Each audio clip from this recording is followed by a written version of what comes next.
ንጉስ ታዋቂ ኢትዮፒካ ሊንክ አቸው የመጀመሪያ ወሬያችን የሚሆነው የማስታወቂያ ባለሙያዎች በሚስጥር ስብሰባ አከናወኑ የሚል ነው። አብራራ ውስጥ በጣም ጥሩ ምን መሰለ ጉዳዩ በሀገራችን ያሉ የማስታወቂያ ባለሙያዎች አሁን በያዝነው ሳምንት ነው በአንድ አንጋፋ የማስታወቂያ ድርጅት ቢሮ ሚስጥራዊ ስብሰባ ያደረጉት። ባለሙያዎቹ ለሚስጥራዊ ስብሰባ ያደረጋቸው ምክንያት ወደ ነገር አቀምሶ ተጫወተብን ብሬ ያለመዳችሁት በጣም ይቅርታ አድማጮች ቸኮሌት አንቆል ይገላችሁ ባለሙያዎቹ ለሚስጥራዊ ስብሰባ ያደረጋቸው ምክንያት በህልውናችን ላይ አደጋ እየተጋረጠ ነው። ስለዚህ ምን ብናደርግ ይሻላል የሚል የምክክርና የሚስጥራዊ መፍትሄ የማፈላለግ ስብሰባ ነበር ያከናወኑት። ከ10 የሚበልጡ የማስታወቂያ ባለሙያዎች በተሳተፉበት በዚህ ሚስጥራዊ ስብሰባ ላይ የስብሰባ ዋና አጀንዳና ችግራችን ነው ያሉትን ጉዳይ አንስተው ተወያይተዋል።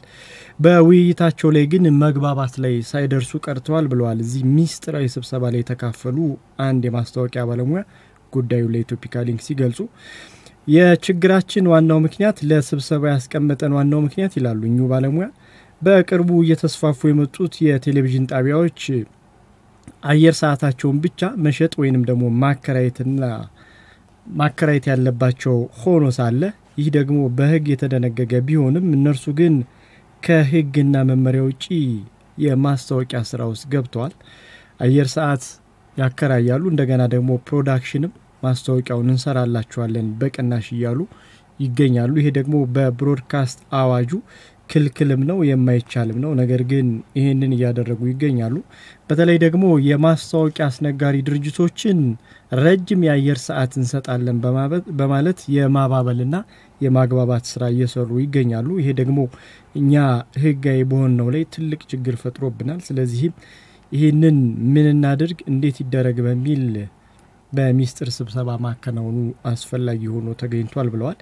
በኋላ ግን ይሄ ሚስጥራዊ ስብሰባ መግባባት ላይ ሳይደረስ ቀርቷል።